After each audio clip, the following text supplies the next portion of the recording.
of reviews and ranks, I would say Uniworld takes the cake there. But Viking is really great as well. So those are the main four. How is a river cruise different from an ocean-going cruise? Well, obviously a river cruise only goes on the river. It does not go on the ocean, and an ocean-going vessel only goes on the ocean. River cruising is typically no more than 200 passengers, usually. However, the average is about 130 to 150, so it's very small. In fact, you have river cruises that cruise on the Zambezi River that maybe have 20, so that's really super small, but that's not normal. 130 to 150 is about the average. So river cruising is very different from ocean-going cruises because these days, these ocean-going cruises, ships are getting bigger and bigger and bigger. Has anyone sailed on Oasis of the Seas or Lure of the Seas, Royal Caribbean? They have over 5,000 passengers plus crew. So that's a small town. You will never find, it's not possible. It's not possible for river cruise because they have to be able to get through the narrowest point of the river. So while an ocean-going cruise will have 14 to 18 decks, a river cruise will have 4 or 5, and they'll be clearly more narrow. Also, on an ocean-going cruise, you're going to feel a bit more the waves, the motion of the ocean. You're not going to feel that on a river cruise. Those ships go very, very slowly. You can swim faster than they sail. I mean, they really don't go. And you sail at night. You're in port during the day. A typical average river cruise is about 8 days, and you would get 6 tours included with Nice. that. All right. So where do river cruises sail? They sail, the most popular itineraries are in Europe. That's where they started. They sail to Egypt. They cruise in river cruises in Egypt, Russia, Vietnam, and Cambodia, the Mekong. Those are generally where they sail. I will tell you that while river cruising is the fastest growing segment of the travel industry, Vietnam and Cambodia and the Mekong is the fastest growing segment of river cruising. So while people generally start with the European cruise, they quickly go to something a little bit more exotic and off the beaten path. And it's funny because Anthony mentioned buckets. This is like a bucket list vacation that you would take. It's so different from ocean-going cruises. An ocean-going cruise has a lot of people. There's more waiting time. It takes longer to get on and off the ship. You might have lines at the dining venues. You will not experience that on a river cruise. It'll probably take you 2 minutes to get off that ship. There's very few people on there to contend with. An ocean-going cruise is going to dock much further out from town, typically speaking. So you may need a show. Like, I love it when they say they move from Civitavecchia, Rome, you know that port? That's an hour and a half outside of Rome, in each direction. That's like saying Dover, Washington, D.C. It's not in Washington, D.C. It's going to take you 3 hours round trip to get from Civitavecchia actually into Rome. Whereas the river cruises, they dock right in the heart of the city. I mean, when you walk off the ship, there are museums there, there's shops, there's restaurants. I mean, you don't waste time to get into town. All of the river cruise lines have bicycles on board that you can, you don't have to pay for that. You can just do what you'd like and be back.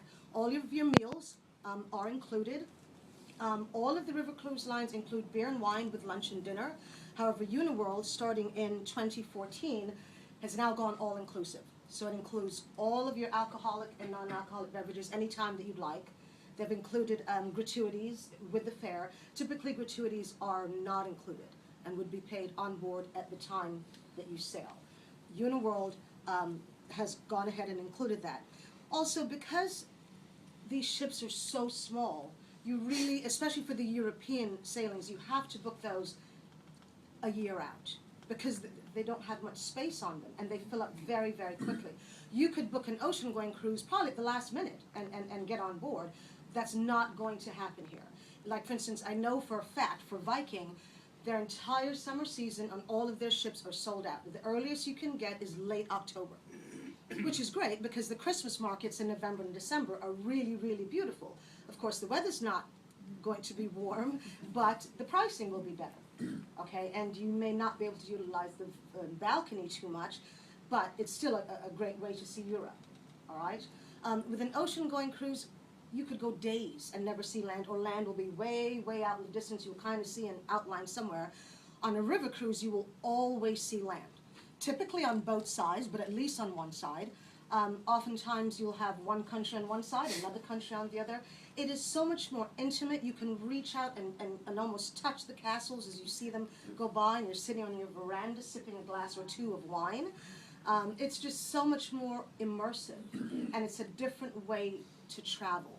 It really is. A lot of the lines, in fact all of the lines, have certain sailings that are for family sailings, and they invite children on board, because usually this is not really a product for children, but they do have certain itineraries that are great for multi-generational travel. I will tell you though that a lot of the lines have a minimum age, and it's around 8 years old. So if you have a child under 8, probably not a good idea. And I would stick with the specific itineraries for family, because they don't have children's activities on board. Okay, it's not, thank God. It is not that type of product. It just isn't. But any questions so far? Sounds great. It does, doesn't it? Sign me up. Percentage-wise, Oh, I'm sorry, yes. So your cruise can go to Europe? To Well, you'd have to fly over to Europe. Yeah, it won't start here. Is that what you mean? None of them start here. None. The only river cruises here in this country, are you familiar with the American cruise lines? They used to be around, went out of business, and now they're back for a couple of years now. And I know they sail in the Mississippi and out in Washington State, but usually when you think river cruising, you don't really think of them. So when the companies were talking about, yes, you would have to fly.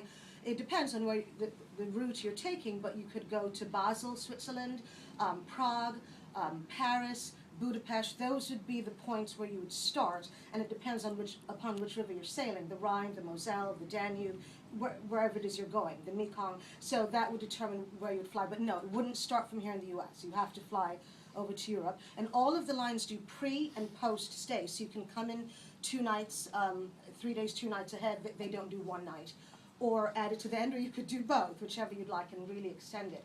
And in the case of Avalon, because Globus is their parent company, Globus has Globus, Monograms, and Cosmos, which is different levels of being escorted. Globus being fully escorted, Cosmos being the least escorted, Monograms being in the middle. So once you're done with your cruise, or you could do the tour first, you can attach a river cruise to it. River cruises also, to show that they're different from ocean-going cruises, usually have to be paid in full way in advance of the cruise, because the ships are so small. Usually, for instance, the other line we're going to talk about, I know their final payments are due, I want to say 90 days prior to departure. Most luxury lines, maybe I should have mentioned, river cruising by its very nature is a luxury product. You don't have budget river cruising. It's a luxury project, and then you have different levels of luxury within that, and I would say Uniworld is most likely at the top, all right? But it's almost impossible to get a last-minute booking, at least in the most popular times to go. So you want, like for instance now, they're selling for 2014 summer, because it's pretty sold out for the summer this year. I mean, you can get some here and there, but it'll either be the least expensive or the most expensive. The ones in between are gone.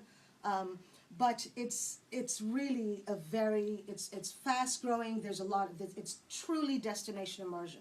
You are right there up front and close. It's not, I don't know if you've ever taken a cruise and felt like you didn't get to spend much time in the port. You're like, yeah. You know, it's kind of this kind of a pace, and a lot of that time is waiting in line. Not so with river cruising. It's very leisurely. Is it for everyone? No. If I have clients and they're seniors, they like the bigger ships, and they like, you know, all of the big Vegas shows. So river cruising wouldn't be there for them. It is more quiet. I know it's for me, because as I get older, I just don't want all that, you know, all the kids running around and all this thing. So it really depends on what it is that you prefer. The food is superb. As you sail, clearly, I mean, they do cater to a North American market, so you will see food you recognize, but they do try to introduce foods that are native, you know, to the area and to the region, and they encourage you to do that. I know on Viking, the executive chef has a herb garden, and near the miniature golf, so they like to use the herbs that they grow in the meals that they cook, and it's really just magnificent. It's just a very elegant and sophisticated way to travel. It really is. I'll tell you a quick demographic that still to this day amazes me. Did you know that here in North America, and I'm talking ocean-going cruising, only about 18% of the American public has actually taken an ocean-going cruise. I thought that was very low. I don't know about you, but I thought it would have been higher than that. And that number is even smaller for river cruising.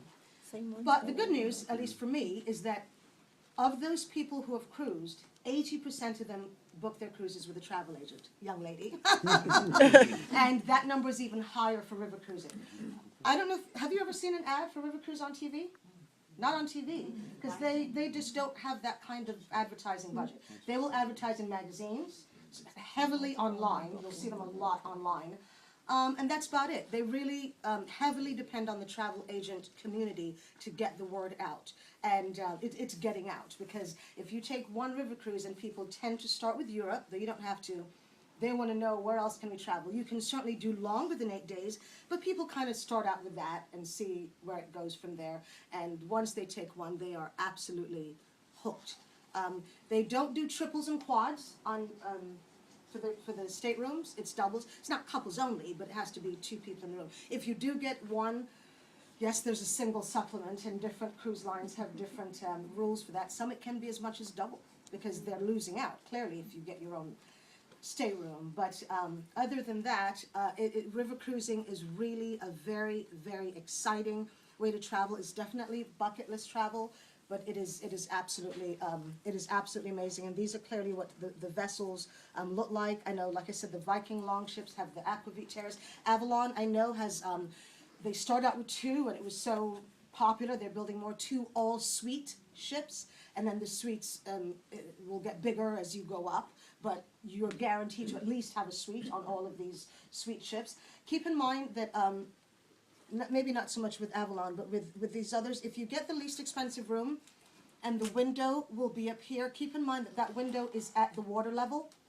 Although you're going to spend a lot of your time up on deck, when you're there at night, if a bird comes by or anything, that's going to be your view somewhat. I don't think people realize that it's at the water level, so it's difficult to look out and have much of a view. But going up, it's just amazing, because you literally watch Europe just float by as you just sit out and enjoy the scenery. It's just really lovely. And the tours are all escorted. It's not like you're just on your own and you just go and do what you want.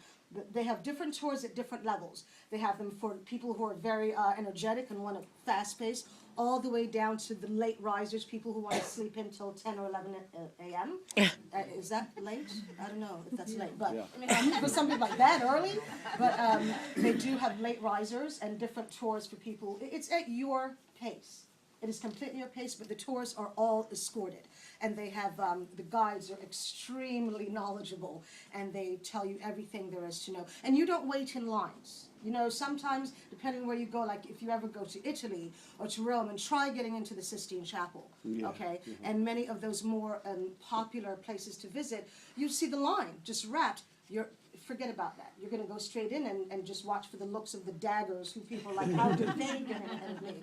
But there's no waiting. It's really just, it's just phenomenal. To give an idea, though, of how far in advance it has to be paid, I have clients in Spring Arbor over here who are leaving, I would say, in September. Their final was due in December. That's about 9 months. All right. So buy insurance. I'm sorry? So buy travel insurance. Oh, absolutely. Yes. I don't know anyone, I'd have to really think, who has booked a river cruise with me who did not buy travel insurance.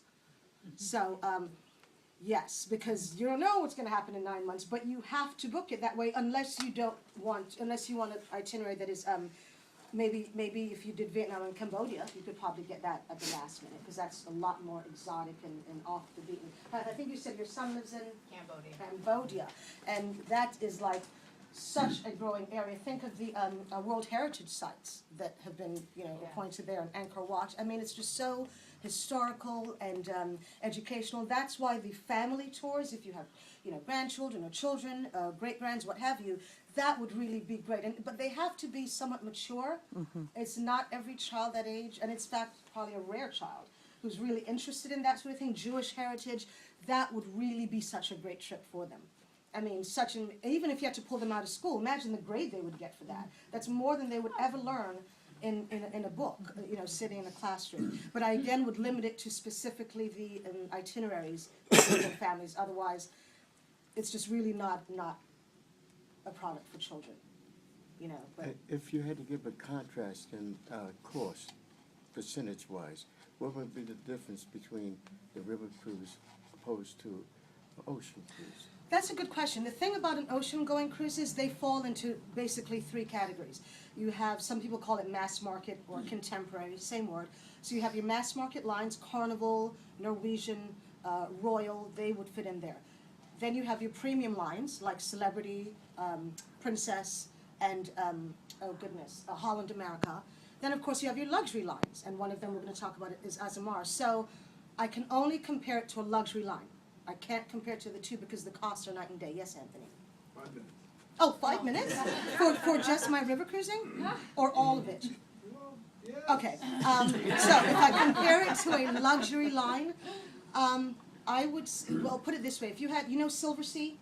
And though it is not as expensive as Silver Sea. Well, it also depends too on the kind of cabin you get. It can be, but let's say you do a balcony, because you have a French balcony, which is the railings, so you don't fall over, but a floor-to-ceiling window, the door rather, that you can open and just put your chairs there. And then you have a balcony that you can actually sit out on.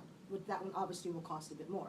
So let me give you an idea. If you did Viking and you did a 8-day, 7-night romantic Danube sailing or a Rhine sailing, and I'm trying to think, if you didn't do a pre-night stay or a post-night stay, not including air, round-trip air, I think for 2 people you're probably looking at about $8,000 or $9,000. Okay, and that is everything, not including the air. Everything else would be. That's why I say these are bucket list trips. But they, believe me, if you take one, okay. Sometimes I say to people, and not so much for river cruising. Let's look at the regular ocean-going cruising. And I heard this question many years ago at a conference and said, how cheap does a vacation need to be bad? Okay, and I guess you can fill in the blank there. So I know that once you take any vacation really that is good, you will not remember the price that you paid 6 months after that trip. But you will remember if you had a good time or a bad time or a great time or what have you. But it is something you have to consider. Okay. Also, really quickly, with river cruising, a lot of people who take river cruises don't usually just go by themselves. They will travel with another couple or girlfriends getaway. So the definition of a group, as far as a river cruise is concerned, is 5 cabins, double occupancy. So that's 10 people. If I have 4 cabins, double occupancy, which is 8, they'll accept that as well. So if, say, you're a couple or you're a bunch of friends, it doesn't really take that many for you to come up with a group really quickly. This coffee club right here, this is a group. Your bridge club is a group. Your wine club is a group. Your book club is a group. If you think of all the different things you do and the organizations you belong to, and in short order, again, that group in Spring Mill, Spring Arbor invited me last August or July to speak, and by the end of the presentation, they had 4 couples, Wow. and there was their group. And how much percentage, is it like a percentage off or? Oh, for a group, that is a good question. Of course, the bigger the group, the more they will give you. But if you just had the bare minimum, you would get an extra, it's not really percentage, it's a dollar amount off, so it might be an extra $200 off of your cruise fare. Plus, you would get start to get things like maybe the gratuities will be complimentary, or you'll get, there's different things that they can throw in depending on what you have. Also, as an agent, I can extend the final payment date longer than you could on your own. When you call, the final's probably due for you in about a week. When I call, I can push it out for months because it's just, they know on which side their bread is buttered. Okay. Any other questions? And then I can go to the next. So you're saying $8,000 for a couple, that would be $16,000? No, that is per couple. Okay. I'm sorry, that is per couple. I guess I always think travel is always priced per person based double occupancy. It always is. Because if you don't, and one person will pay the whole 8. Right. If you travel as a solo traveler. So no, that would be per couple. Okay. Plus your air. And some people have frequent flyer miles they can use. A lot of the cruise lines offer 2-for-1 air or 600 off or what have you. So we'd utilize those as well, as far as the air goes. But that just gives you an idea. And then the longer you sail, the shorter the cost per day is. And that's the same for an ocean-going cruise as well. So in other words, if you did a 14-day sailing, the cost per day is going to be less than an 8-day sailing. And sometimes people will do back-to-back. So they'll do a, Rhine getaway cruise, say from Basel, Switzerland to Amsterdam, and then they'll stay on the ship and go back Amsterdam back to Basel because they want to just stay on the ship, or whatever it is they like to do. Or they'll go off in Amsterdam and do a 3-day, 2-night tour. You know, so there's many different ways that you can do this, especially with Avalon. I love this one too because you can combine it with a Globus tour.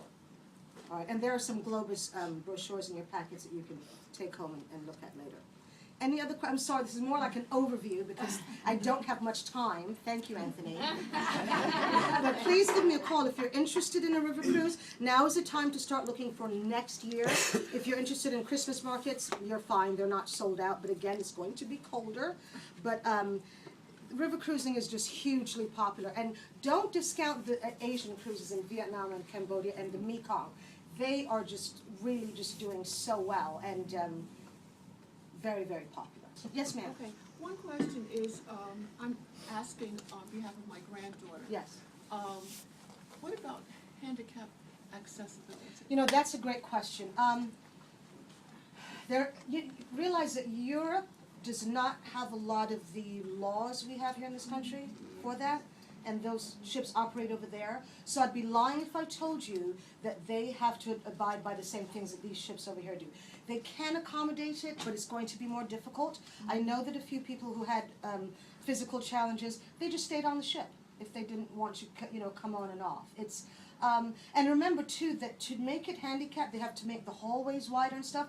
They don't have that kind of space on those ships because they're so small and especially narrow to get through the narrowest parts of the ship. So that, honestly, I'm not going to lie to you, is going to be a little bit more challenging. And if you've been to Europe, a lot of their streets are cobbled. They're not as paved like ours. I lived in Europe, so, but it's more difficult for like a wheelchair or what have you. Right. Is that? 5 years ago, you didn't see a wheelchair in Europe. That's right. It's very different. And their rules and laws are not like ours. They're not as rigid. Their laws are not as rigid as ours, which is a double-edged sword. All right, let me say quickly about this one. This is my, if you are going to take an ocean-going cruise that is a luxury cruise, has anyone ever heard of Azamara Club Cruises? Their parent company is Royal Caribbean Cruise Lines.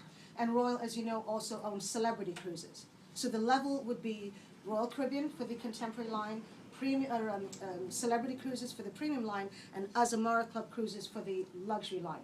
Do any of you remember the old Renaissance R ships? No? Okay, these are two of their ships. They are the Azamara Journey and the Azamara Quest. I have personally sailed on these ships. They're lovely. They are 694 passengers at full capacity, 409 crew. So that's an excellent guest-to-crew ratio. It is. They do off-the-beaten-path travel. Their food is just phenomenal. They don't discourage children, but they don't encourage them either. They don't have a children's program, and they don't have an activities director. You're welcome. The attire on board, and it's similar to river cruising, is country club casual. You don't need formal attire. Men don't need ties. You're welcome again. Let's see. They're all open seating, also for the river cruising, all open seating. They have 2 specialty restaurants. Aquilina is Mediterranean inspired. Prime Sea is an upscale like steakhouse.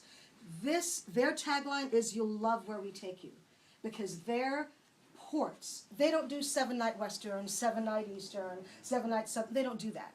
First of all, they very seldom leave from U.S. ports. It's mainly in Europe and all. When you look through, everyone has a brochure for Azamara. Very, very unique itineraries. They get top marks with Condé Nast Traveler, Travel and Leisure, certainly with Cruise Critic. They're usually compared with Cunard, Oceania, Crystal, Silver Sea. The gentleman who's the CEO used to head up Sea Dream Yacht Club. And when he came over, he immediately started to Sea Dreamize it.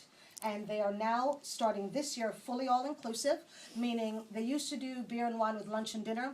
It's any alcoholic beverage or cocktail spirit anytime you'd like. I mean, it's just really outstanding. You don't hear announcements that you do on ships all the time. Each sailing has at least 1 overnight, and if there's not an overnight, you don't leave port till 11, 12, 2 o'clock in the morning. So a lot of night tourism, as you know, a lot of these ports, a lot of these ports don't come alive till nighttime, especially in Europe, Spain, Italy, all of those countries, because they take a siesta in the middle of the day, and then they open up again at night. We're one of the few countries that business stays open all day. But in a lot of Africa and a lot of third world countries, certainly in Europe, they close and then open back up. I don't know if you know that. But so, they're just getting ready to party 10 o'clock at night and then go to work the next morning. So they stay really, really late in port. And because they're a smaller ship, they can do that. The larger ships have to dock way further out, not Azamara. There's no lines. As far as tender, it's not like a schedule for the tender. When you're ready to leave, they're ready to leave. I just love Azamara. And if you're doing, they don't go on a river. They're only ocean going. They have a few sailings that do leave from the U.S. Usually it's March, April, and then I think again in October when they reposition. That's when they would do it. But please consider them. They're only about 3.5 years old. So if you know anyone who sailed on them in the beginning, they have not sailed with Azamara. They are just, I love them. They're my personal favorite for luxury line in terms of value. They're the best value you'll get on the high seas. And of course we know value is not the same as price. But they say it's as amazing. So thank you so much for coming today.